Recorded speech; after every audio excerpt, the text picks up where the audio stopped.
Donc, pour démarrer, en tout cas, cette première session sur la sécurité, une introduction pour bien comprendre la sécurité.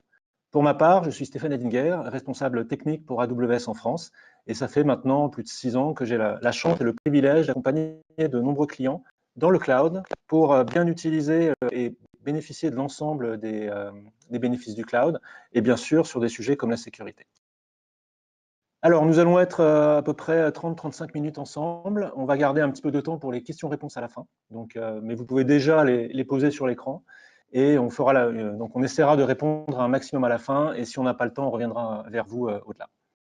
D'abord, une petite introduction peut-être sur AWS. Vous n'êtes peut-être pas tous au courant des dernières nouveautés. Et on va parler ensuite de deux grands éléments qui sont fondamentaux. D'une part, la sécurité du cloud. Qu'est-ce que nous mettons en place pour sécuriser les infrastructures du cloud? Et d'autre part, la sécurité dans le cloud, c'est-à-dire tous les outils que nous mettons à votre disposition pour vous aider à sécuriser vos applications. Démarrons d'abord par quelques petits chiffres sur AWS. Alors, nous sommes le 12 mars, nous allons bientôt fêter un anniversaire, ça va bientôt faire 13 ans que AWS existe. Ça a été lancé en 2006 par deux services, Amazon S3, qui est un service de stockage bien connu, qui est un stockage sans limite, haute performance et très peu coûteux, et Amazon EC2 un petit peu plus tard, qui est un service de machine virtuelle, qui est aujourd'hui utilisé par un très grand nombre de clients. Depuis 2006, il s'est passé beaucoup de choses. Nous avons sorti beaucoup de nouvelles fonctionnalités. Et le principe à chaque fois, c'est que nous vous écoutons. Donc l'ensemble de nos équipes va constamment vous demander les mêmes choses, c'est-à-dire ils vont vous demander bien sûr si vous êtes satisfait des services, mais encore plus, ils vont vous demander qu'est-ce qui manque, qu'est-ce que vous souhaiteriez voir ajouter à la plateforme, et c'est ce qui pilote directement la roadmap. Donc plus de 90% des nouveautés viennent directement de vos demandes. Vous avez ici à l'écran le nombre de nouveautés pour chaque année. Donc en 2017, c'était 1430 nouveautés. Alors quand vous regardez, ça fait entre 3 et 5 par jour en moyenne. Donc aussi, n'hésitez pas à venir auprès de nos équipes. Ça vous aidera aussi à faire le tri. Peut-être que toutes les nouveautés ne vous intéressent pas et donc de cibler vraiment sur celles qui vous intéressent. Ce que vous voyez ici également, c'est que à peu près 30% des nouveautés que vous voyez sur la plateforme sont directement liées à la sécurité. Parce que c'est un sujet important, c'est un sujet important pour vous.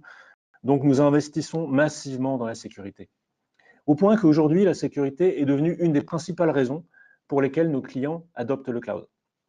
Nous avons des millions de clients dans le monde, des dizaines de milliers de clients en France. J'en cite ici un certain nombre.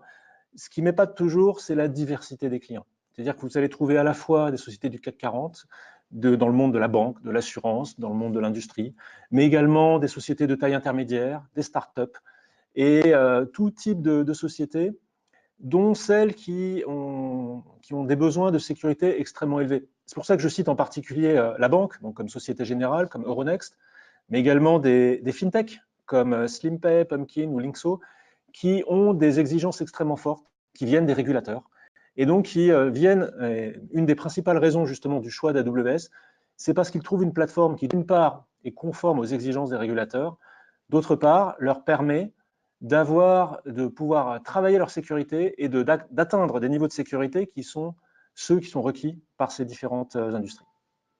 Prenons un exemple d'ailleurs d'un acteur du CAC 40, Jean-Christophe Lessy, qui est le DSI Group de Veolia, qui, une des principales raisons d'aller dans le cloud, c'était bien sûr l'agilité, c'était bien sûr de pouvoir mieux répondre aux métiers, mais également d'accroître son niveau de sécurité.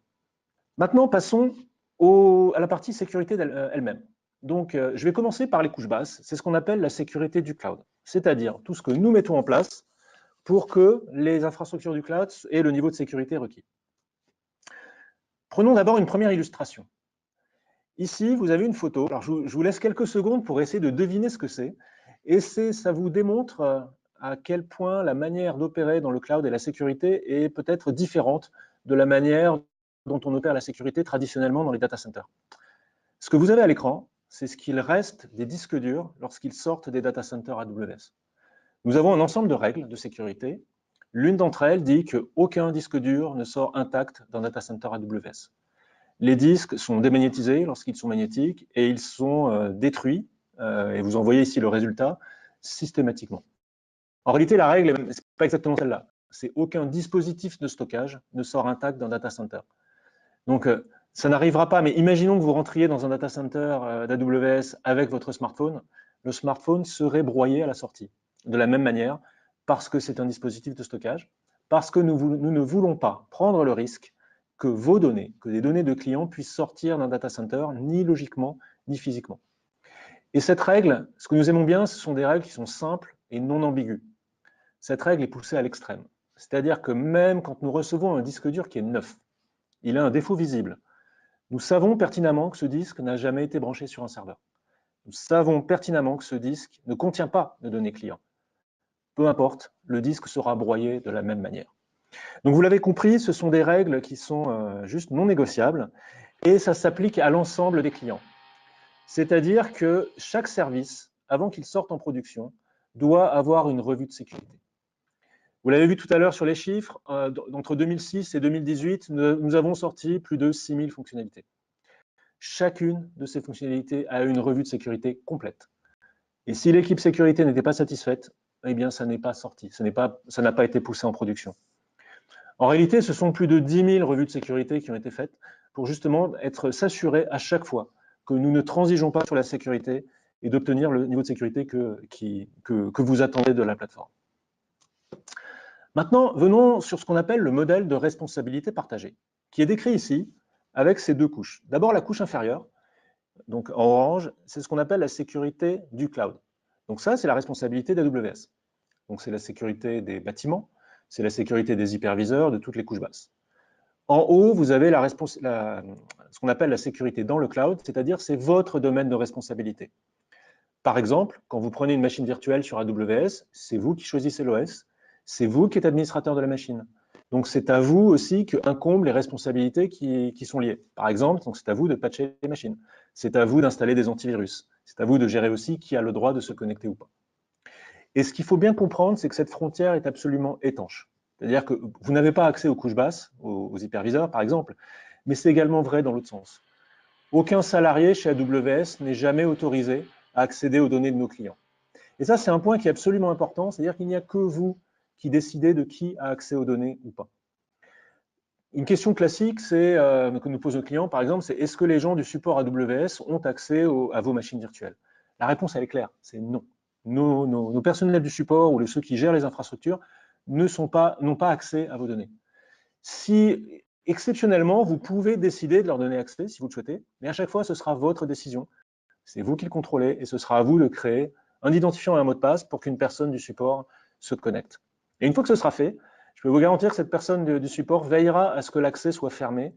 Et si vous ne le fermez pas dans les plus brefs délais, il vous rappellera constamment pour vous inviter à fermer tout ça. Autre point important, c'est la localisation des données. Bien sûr, alors c'est important pour le RGPD, c'est important pour l'ensemble de nos clients. La première chose à noter, c'est vous qui décidez de la localisation des données. Ce que vous voyez ici, sur l'ensemble des points orange, c'est ce qu'on appelle des régions. Chaque région, c'est une sorte de mini-cloud AWS. Et c'est-à-dire que c'est vous qui choisissez dans quelle région vous stockez vos données. Donc aujourd'hui, ce sont 20 régions dans le monde, dont 4 en Europe. Et à chaque fois, il y a un modèle de redondance qui vous permet d'assurer le PRA. Alors, ce que je vous propose, c'est de zoomer. On va prendre par exemple la région Paris, qui a été ouverte il y a aujourd'hui un peu plus d'1 an. Cette région Paris, donc vous avez sur la colonne de droite d'ailleurs un ensemble de régions. Donc quand vous arrivez sur la console, première chose que vous faites, vous choisissez la région. Ici, j'ai choisi la région EU Paris. Ensuite, dans la région Paris, vous avez ce qu'on appelle 3 zones de disponibilité.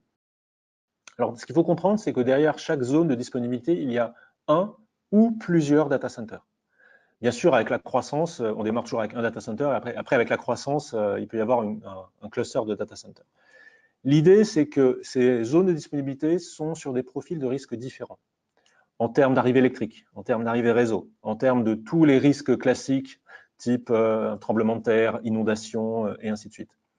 L'idée, c'est que la probabilité qu'un data center ou qu'une zone de disponibilité soit indisponible est déjà très faible, mais c'est surtout qu'il ne soit extrêmement rare, et c'est jamais arrivé d'ailleurs, que 2 zones de disponibilité soient indisponibles en même temps. Donc, ce que ça signifie, c'est qu'en fait, vous avez facilement un PRA, donc un plan de reprise d'activité sur AWS. Soit vous le gérez vous-même avec des machines virtuelles, par exemple, et on le reviendra après, quand vous utilisez des services opérés, des services managés, la plupart de ces services intègrent nativement cette notion-là. Donc, tout à l'heure, j'ai parlé d'Amazon S3, le service de stockage qui était sorti en 2006. Amazon S3 réplique automatiquement sur l'ensemble des zones de disponibilité. Et on mesure ce qu'on appelle la durabilité, c'est-à-dire la probabilité de perdre un objet, un fichier par année. Elle est de 99, 99, 99, 99, 9. Si j'ai bien compté, j'ai mis 11, 9. Ça veut dire que si vous mettez, par exemple, 10 000 objets dans Amazon S3, statistiquement, il faudrait attendre 10 millions d'années pour perdre un objet. Donc, vu autrement, c'est l'équivalent de stocker 6 copies dans 3 zones de disponibilité, donc dans 3 data centers. Donc, vous l'avez compris, c'est aussi une manière justement d'adresser le PRA de manière extrêmement simple. Tout ce que je décris là, bien sûr, vous le retrouverez dans la documentation, mais ce qui est encore plus important, c'est qui le valide, qui le vérifie. Pour ça, nous avons des programmes de certification et nous travaillons avec des auditeurs tiers et indépendants de renommée mondiale, comme Bureau Veritas, comme EY, comme Coalfire. Et vous trouvez ici l'ensemble à la fois des certifications, des alignements par rapport à des lois et des réglementations et des frameworks. La colonne de gauche vous donne les certifications, c'est-à-dire que ce sont des auditeurs qui sont venus et qui certifient que nous appliquons les bonnes pratiques et que nous sommes conformes à l'ensemble de ces certifications-là. Alors, j'ai mis en gras et en orange celles qui intéressent généralement plus nos clients français et européens. Bien sûr, vous trouverez les très classiques ISO 27001 qui est généraliste, 27017 qui est propre au cloud, 27018 qui est important dans le RGPD puisqu'il concerne la sécurisation des données personnelles. SOC 1, SOC 2 qui sont plus utilisés généralement dans le monde bancaire. Mon petit favori, c'est PCI DSS. C'est la norme qui régit le stockage et la gestion des numéros de carte bancaire, qui sont des données personnelles, qui sont un petit peu plus sensibles que d'autres. Et il faut comprendre que nous appliquons ces certifications et ce modèle de sécurité uniformément à l'ensemble de nos clients. C'est-à-dire que dès que vous ouvrez un compte AWS, les services sont sécurisés avec SOC, avec ISO, avec PCI DSS. Puisque vous l'avez compris, avec le modèle de responsabilité partagée, nous ne savons pas ce que vous faites. Nous ne savons pas quel type d'application vous mettez sur la plateforme. Donc, nous sécurisons tout comme si c'était des données personnelles, comme si c'était des données bancaires, comme si c'était des données de santé. Donc, par exemple, j'ai un compte personnel sur AWS où je stocke dans Amazon S3 des photos, des données personnelles. C'est sécurisé comme si chaque fichier contenait des numéros de carte bancaire. Alors, dans les petites nouveautés également, si vous avez suivi l'actualité, depuis janvier, nous avons la certification HDS qui permet à nos clients de pouvoir stocker des données de santé de patients français. Donc cette certification, elle a d'abord démarré avec Francfort et la région Irlande. Et dernière nouveauté, ça y est, nous avons ajouté Paris dans cette certification. Donc maintenant, vous avez le choix de ces 3 régions pour tout ce qui est données de santé. Bien sûr, l'alignement par rapport au RGPD, alors ce sera l'objet de la session d'après, donc je ne vais pas trop rentrer dans le détail et je laisserai Walid vous présenter ça plus en détail. Maintenant, on va passer à la deuxième partie qui est la sécurité dans le cloud. Donc vous vous souvenez, c'est la partie haute du schéma, c'est votre responsabilité, vous le faites comme vous le souhaitez. Mais là encore, ça aurait été finalement trop facile pour nous de dire, puisque c'est votre responsabilité, débrouillez-vous. Non, ce n'est pas notre approche. Donc c'est pour ça que nous avons investi énormément pour vous proposer des outils optionnels qui vous permettent d'améliorer la sécurité. Voici une cartographie de l'ensemble des types de services que vous trouverez. Donc on va regarder surtout les grandes masses. Donc si vous regardez complètement en bas à gauche, en vert, c'est la partie infrastructure, c'est les régions et les zones de disponibilité qu'on a vues. En bleu, en bas à gauche, les core services, donc c'est ce qu'on appelle traditionnellement du IaaS, infrastructure as a service, donc les machines virtuelles, le stockage, le réseau. Toute la zone du milieu, ce sont des services opérés, des services managés, dans lequel, bien sûr, nous allons plus loin. Parce que dans ce cas-là, c'est nous qui allons gérer les OS, gérer les patchs, gérer cette sécurisation-là. Et là, je vais zoomer sur la partie rouge qui est en bas, qui est la partie sécurité et conformité. Dit autrement, tous les services que nous mettons à votre disposition pour vous aider à sécuriser vos applications. L'idée et le but ici, c'est d'arriver sur un mode qui soit itératif sur des cycles courts. C'est-à-dire qu'au fur et à mesure des déploiements et de votre maîtrise d'AWS, vous allez commencer à rajouter des choses et surtout automatiser pour permettre de manière itérative d'accroître le niveau de sécurité et de le faire en continu. Le schéma que vous propose, qui est vraiment qu'on observe chez de nombreux clients, là c'est la version simplifiée, on va rentrer un petit peu dans le détail, il est toujours sur deux pans. Le premier, c'est le contrôle d'accès. En gros, c'est vous allez définir ce qui est autorisé et ce qui n'est pas autorisé. Par exemple, pour des critères de RGPD, vous souhaitez que les données de vos clients restent en Europe. Prenons par exemple même qu'elles restent en France. Deuxième chose aussi, vous souhaitez que les données personnelles soient chiffrées, ce que le RGPD suggère fortement. Donc vous allez d'abord commencer par mettre un contrôle d'accès qui va vérifier ça. Mais surtout, en parallèle, vous allez mettre des systèmes de détection. C'est-à-dire que si, malgré le contrôle d'accès, il apparaît qu'il existe quand même des ressources qui sont non conformes à ce que vous avez décidé, vous allez le détecter extrêmement vite et pouvoir mettre une réponse automatisée derrière. Ici, ce qui est important, c'est ce qui est en orange, c'est la partie automatique. C'est-à-dire que ce n'est pas un audit que vous allez faire une fois par semaine ou une fois par mois. C'est un audit qui se fera littéralement chaque minute, voire chaque seconde. Alors maintenant, regardons un petit peu les principaux services qui vous permettent d'atteindre ça. D'abord, la partie contrôle d'accès. C'est un service qui s'appelle IAM, Identity and Access Management, qui vous permet de définir précisément qui a le droit de faire quoi sur l'ensemble de vos services. Et quand je dis qui, ce sont à la fois les personnes, donc vos administrateurs, vos utilisateurs, mais également vos applications. Et là, comprenez bien que vous avez une des valeurs qui est assez unique dans le cloud, c'est que vous avez ce même outil et cette même syntaxe, ce même langage, c'est le même pour l'ensemble des 165 services AWS. C'est-à-dire que peut-être pour la première fois dans l'histoire de l'informatique, vous n'avez pas besoin d'agréger et d'intégrer des systèmes différents. C'est le même système qui va vous permettre de contrôler les serveurs, le stockage, le réseau, les bases de données, l'IoT, l'intelligence artificielle, le dataware, et ainsi de suite. Donc, première chose, vous définissez de manière centralisée l'ensemble des accès. Et en même temps, c'est sur la partie de droite, un service qui s'appelle AWS Cloud Trail, qui va vous donner un audit trail. C'est-à-dire qu'il va vous dire en permanence qu'est-ce qui s'est passé, qui a demandé quoi. À la fois les appels qui ont réussi, c'est-à-dire les appels légitimes, mais également ceux qui ont été refusés. Et donc, vous avez vraiment ce pendant, c'est-à-dire que vous avez cette tour de contrôle qui vous dit exactement à chaque minute qu'est-ce qu'il se passe sur votre environnement. Alors, avoir un journal détaillé de ce qui s'est passé, c'est bien, mais ce n'est pas forcément facile à exploiter. C'est pour ça que nous l'avons complété avec un second service qui s'appelle AWS Config, qui est, voyez-le comme une CMDB dynamique. C'est-à-dire que lui va rejouer en permanence, virtuellement bien sûr, va rejouer ce journal et va vous dire en permanence qu'est-ce que vous avez, quelle est votre configuration.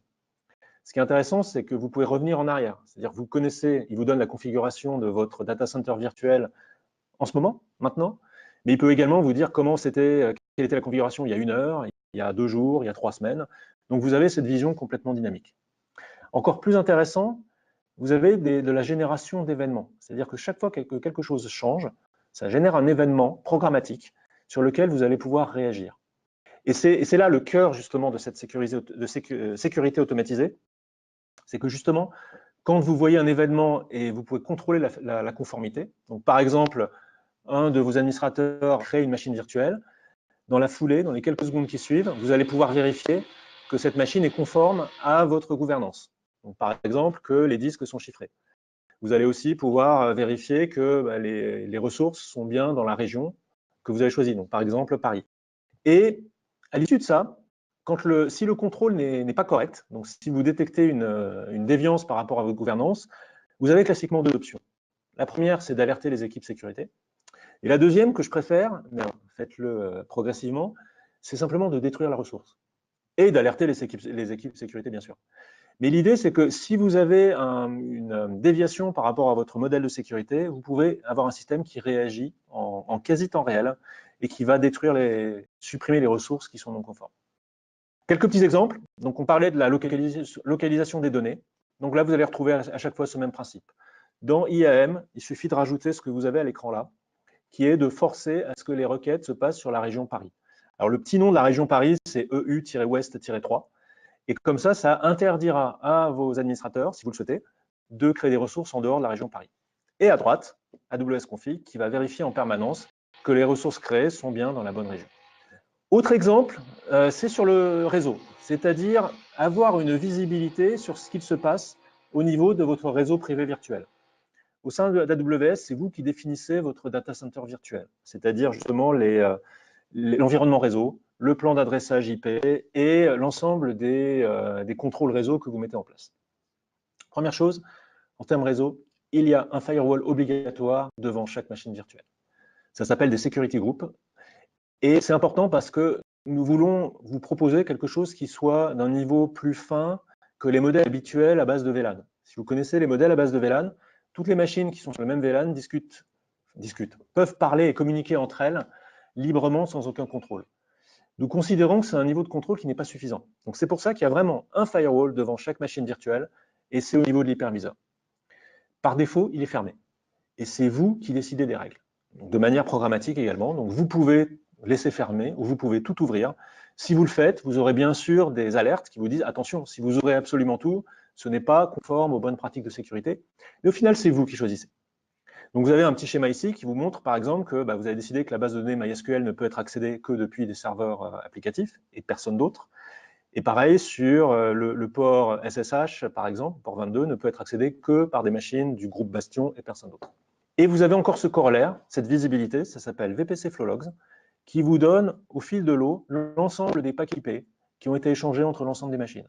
Vous avez un petit extrait ici, c'est un format de log qui est extrêmement simple, qui vous donne à chaque fois les adresses IP source, les ports source, adresse IP destination, port destination, le nombre de paquets et le nombre d'octets qui ont été échangés. Donc comprenez bien qu'il s'agit bien des métadonnées, donc ça ne vous donnera pas, pour des raisons de confidentialité, ça ne vous donnera pas le contenu des paquets, mais simplement la typologie du trafic. Donc pour mettre un petit peu plus de substance sur le schéma de tout à l'heure, donc vous l'avez vu, contrôle d'accès avec IAM, CloudTrail qui vous donne ce journal d'événements, Config qui vous reconstruit cette vision en temps réel, bien sûr CloudWatch qui va donner aussi des métriques opérationnelles, vous allez pouvoir compléter avec tout ça, et un ensemble d'autres services, on ne va pas rentrer dans le détail aujourd'hui, mais comme GuardDuty, qui va aussi analyser votre trafic à base de systèmes sur de l'intelligence artificielle, également vous alerter en cas de comportement étrange qu'on serait amené à détecter sur votre environnement. Par exemple, si nous détectons que des machines de votre environnement se connectent régulièrement à des fermes de Bitcoin, ce qui signifie probablement que certains de vos serveurs sont en train de faire du Bitcoin mining. C'est peut-être votre choix, mais en général, ce n'est pas forcément le choix de nos clients, et donc ils sont contents d'être alertés sur ce genre de choses. Quelques petits bonus, bien sûr aussi. En particulier, je voulais zoomer sur l'un d'entre eux, qui est Secrets Manager, qui est la gestion des mots de passe. Classiquement, quand vous développez vos applications, vous avez besoin de vous connecter, par exemple, à une base de données relationnelle. Et l'application a besoin d'un identifiant et d'un mot de passe pour s'y connecter. J'espère que vous ne le faites pas, mais de temps en temps, on trouve chez nos clients les mots de passe qui sont en clair et qui sont directement dans le code ou qui sont dans des fichiers de paramètres du code. Ce qui est très embêtant parce que ça veut dire que l'ensemble des développeurs, voire tous ceux qui ont accès au code, peuvent aussi avoir accès aux mots de passe de production. Donc comme alternative, nous vous proposons ce service qui est Secrets Manager, qui va vous permettre de stocker l'ensemble de vos mots de passe applicatifs à un endroit. Et donc, c'est au niveau de l'exécution de l'application, c'est l'application qui, à l'exécution, récupère les droits pour avoir ce mot de passe. Et encore mieux, c'est de faire la rotation de ce mot de passe régulièrement. Ça peut être tous les mois. Je connais des équipes en interne chez AWS qui font encore plus extrême, qui font des rotations des mots de passe base de données tous les jours et qui, avec des mots de passe qui sont générés automatiquement, ils font plus de 50 caractères et ne sont accessibles à aucune personne physique. Donc voilà, ce sont des éléments que vous pouvez mettre en place. Bien sûr, là je vous ai parlé de services AWS, nous avons de très nombreux partenaires et là encore pour vous faciliter la chose, nous avons créé la Marketplace AWS. C'est une place de marché qui vous permet directement de tester, de consommer et d'acheter des produits d'éditeurs tiers. Donc aujourd'hui, c'est plus de 1400 éditeurs qui sont disponibles, plus de 4500 produits. Et en fait, ce qui est intéressant, c'est que la catégorie la plus populaire, c'est la catégorie sécurité. Vous trouverez des machines virtuelles, des containers, des API de sociétés que vous connaissez déjà bien. Donc par exemple, des sociétés comme Cisco, comme F5, comme Palo Alto, comme Fortinet, comme Checkpoint, et ainsi de suite, qui vous proposent ce qu'on appelle des software appliances, donc des machines virtuelles déjà configurées par l'éditeur lui-même et qui appliquent déjà l'ensemble des bonnes pratiques. Vous trouverez aussi des solutions innovantes, un petit peu différentes. Par exemple, une solution que j'aime beaucoup qui est Datadome, qui est une start-up française, qui propose une solution de protection contre les mauvais bots, c'est-à-dire contre les aspirateurs de sites qui essaient par exemple de récupérer des données de prix ou différentes choses. Et ce qui est intéressant, c'est que cette solution est commercialisée par la Marketplace sous forme d'API. Donc vous n'avez rien à installer et vous, le modèle de facturation, c'est simplement en fonction du nombre d'annuels qui est fait, il y a un prix qui est associé. Et en plus, c'est facile à installer puisque ça s'intègre, si vous le souhaitez, directement au sein de CloudFront, qui est notre CDN. Donc, vous pouvez comme ça tester cette solution sans aucun impact sur votre application, juste en mettant le CDN en frontal. Dernier sujet, ce sera l'objet d'une session demain, mais je voulais quand même donner un petit aperçu, au moins pour vous donner envie, c'est le chiffrement. Le chiffrement des données, c'est absolument important et notre objectif, et ce qu'on espère pousser comme objectif pour vous, c'est d'atteindre 100% de données chiffrées. Donc aujourd'hui, l'ensemble des services que nous vous proposons, quand ils stockent, quand ils gèrent vos données, sont soit nativement chiffrés, soit vous proposent une option de chiffrement. Et ce qui est intéressant dans le chiffrement, c'est justement toute la chaîne et le faire en sorte que ce soit simple, donc à la fois conforme aux bonnes pratiques, mais extrêmement simple pour vos développeurs. C'est-à-dire qu'au final, ce soit quasiment transparent, voire transparent. Donc vous voyez ici un ensemble de services, et pour tous ces services-là, il suffit juste d'activer le chiffrement, c'est une case à cocher. Ça basé sur un service qui s'appelle AWS KMS, qui est un service, qui permet à vos équipes de sécurité de choisir également le mode de gestion des clés. Soit vous laissez le service KMS gérer les clés directement, mais également vous avez l'option de pouvoir créer vos clés vous-même et de pouvoir les importer. Donc il y a différentes options par rapport à ça. Donc vous avez à gauche justement KMS qui est basé sur des standards qui sont extrêmement élevés. Pour les connaisseurs, c'est du FIPS 140-2 niveau 2. Également, une nouvelle option, c'est si vous le souhaitez, vous pouvez également prendre ce qu'on appelle des HSM, des Hardware Security Modules. C'est-à-dire ce sont des équipements de sécurité qui sont conçus pour que vous ayez l'accès exclusif à vos clés. Et donc ces équipements sont conçus pour que vous seul puissiez avoir accès aux clés et ils se défendent contre toute attaque physique ou logique, toujours de la même manière en effaçant les clés. Donc, vous imaginez, en fait, ce sont des boîtiers, à partir du moment où vous les ouvrez ou vous essayez justement d'accéder au silicium, l'approche et la défense du boîtier est toujours la même, c'est qu'il va effacer les clés avant que vous ayez eu le temps d'accéder justement aux clés elles-mêmes. Donc la toute dernière nouveauté, c'est que vous pouvez également maintenant avoir votre propre HSM avec Cloud HSM et le connecter directement à KMS pour utiliser justement tout ce qui est préintégré dans KMS, mais avoir vos clés qui sont dans un boîtier HSM sur lequel vous avez un accès exclusif. Donc ce sont de nombreuses options qui dépendent bien sûr de vos exigences de sécurité, des exigences des régulateurs, et après nos équipes bien sûr sont là pour vous aider à faire le choix par rapport à ces différents éléments que vous pouvez bien sûr combiner.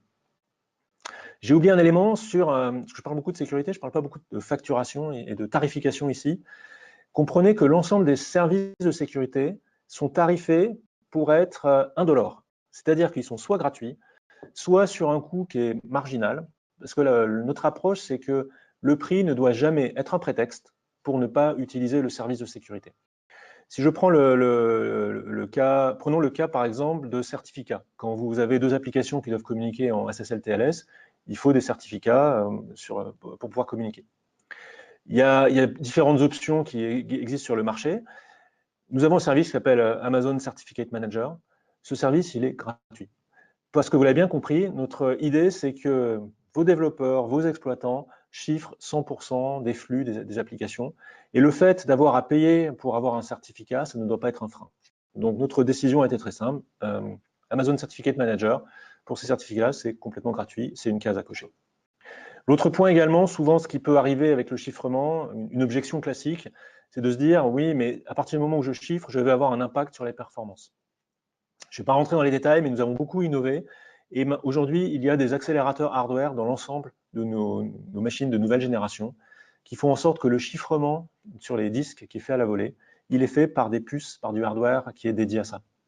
Dit autrement, ça signifie que vous n'avez aucun impact en performance entre chiffré et non chiffré. Donc allez-y, s'il vous plaît, chiffrez tout. Et de toute façon, ça vous mettra également en conformité, en meilleure conformité avec le RGPD. Et ce sera l'objet de la session d'après. Bien sûr, pour aller plus loin, ce qui est important, c'est la formation. Là, on va passer 4 sessions avec vous. Ça vous donnera déjà un premier aperçu. Je vous invite derrière ensuite à vous former. Nous avons différents modules, donc à la fois des formations en ligne, des webinaires, des choses qui sont en ligne et complètement gratuites. Également des formations sur site. Ça démarre par le AWS Security Fundamentals, qui est une session d'une journée. Et ensuite, ce qui est bien, c'est d'avoir pratiqué un petit peu entre ces différentes sessions. Et après, vous avez la formation beaucoup plus poussée qui dure 3 jours. qui est sur la sécurité sur AWS. Et là, on va vraiment rentrer dans les détails de l'ensemble des services et avec des cas pratiques pour vous montrer exactement comment mettre tout ça en place. Et bien sûr, pour ceux qui souhaitent investir et pour les spécialistes, il y a tout un programme de certification et notamment une certification sur la sécurité, donc de spécialisation, qui est aussi un bon moyen de démontrer votre savoir-faire, de démontrer la compétence en termes de sécurité sur AWS et une bonne manière de valoriser les équipes. Merci beaucoup pour votre écoute. Donc, ça a été cette première session vraiment d'introduction sur la sécurité et les différents concepts. Donc, rappelez-vous bien, hein, la sécurité du cloud, les certifications, tout ce que nous mettons en place pour assurer la sécurité des infrastructures, la sécurité dans le cloud, ce qui vous incombe, et un ensemble de services, on n'en a balayé qu'une petite partie, mais un ensemble de services qui sont là pour vous aider justement à sécuriser l'ensemble de vos applications. Il nous reste à peu près une dizaine de minutes, donc on va passer à la partie questions-réponses. Donc je vous invite à utiliser directement l'application qui est en ligne pour poser vos questions et on essaiera de couvrir justement l'ensemble. Alors, j'ai déjà des questions sur HDS, qui est effectivement une nouveauté qui intéresse beaucoup de nos clients. Notamment une question qui est, est-ce que la marketplace est agréée HDS ou il faut que les logiciels le soient? Alors, c'est pas comme ça que fonctionne HDS. En fait, HDS fonctionne sur il y a différents niveaux, fonctionne justement sur la partie hébergement. C'est-à-dire que ce qui est important, c'est que les couches basses, donc à la fois les bâtiments, les hyperviseurs et toutes ces couches, soient sécurisées et certifiées HDS. Après, donc c'est ce qui est le cas avec AWS sur les régions, et c'est ce qu'on a couvert tout à l'heure. Après, il n'y a pas de notion de certification HDS d'un logiciel. C'est-à-dire c'est plutôt, c'est vous, les processus que vous allez mettre en place, et faire en sorte qu'ils soient conformes aux exigences de sécurité qui viennent des autorités. Par exemple, ce qu'on appelle la PGSSIS, donc la politique générale de sécurité des systèmes d'information dans le domaine de la santé. Donc, il n'y a pas de notion de faire en sorte que les logiciels soient certifiés, mais il n'y a pas non plus de frein à utiliser tout type de logiciel de la marketplace dans un environnement HDS, à condition que vous mettiez les contrôles et les processus en place pour être en conformité avec les exigences du régulateur. J'ai une autre question, on va couvrir aussi sur HDS. Une autre question, c'est est-ce qu'il faut un contrat particulier pour bénéficier de la certification HDS? Alors la bonne nouvelle, c'est qu'il n'y a pas besoin de contrat particulier. Le contrat qui est en ligne vous couvre déjà à la fois l'ensemble des certifications qu'on a vues, et y compris sur HDS. Il y a un point qui a été ajouté, je parlais tout à l'heure de la PGSSIS. Si vous regardez ce qu'on appelle les service terms, le point 1.13, où nous vous demandons si vous êtes soumis à ce qu'on appelle la PGSSIS. Dans ce cas-là, vous vous engagez à être conforme à la PGSSIS. Alors, on va continuer encore sur HDS. Une question qu'on a de nombreux clients. Alors, là, pour les spécialistes, il y a 5 niveaux sur la certification HDS. L'ensemble pardon, il y a 6 niveaux. Et donc, nous sommes certifiés sur l'ensemble des niveaux, sauf le niveau 5. Pour une raison très simple, c'est que le niveau 5 concerne l'infogérance. Et comme vous l'avez compris, par rapport au modèle du cloud et au modèle des clouds en général, justement, l'infogérance est contraire au modèle de responsabilité partagée. Donc, nous ne sommes pas certifiés niveau 5, qui est le niveau d'infogérance, ce qui est en ligne avec le fait que aucun des salariés AWS n'a accès à vos données. Donc, nous ne pouvons pas, en fait, être certifiés au niveau 5 par cette construction-là. Donc, soit vous gérez vous-même les applications, et donc je vous invite à voir quelles sont les exigences réglementaires par rapport à ça.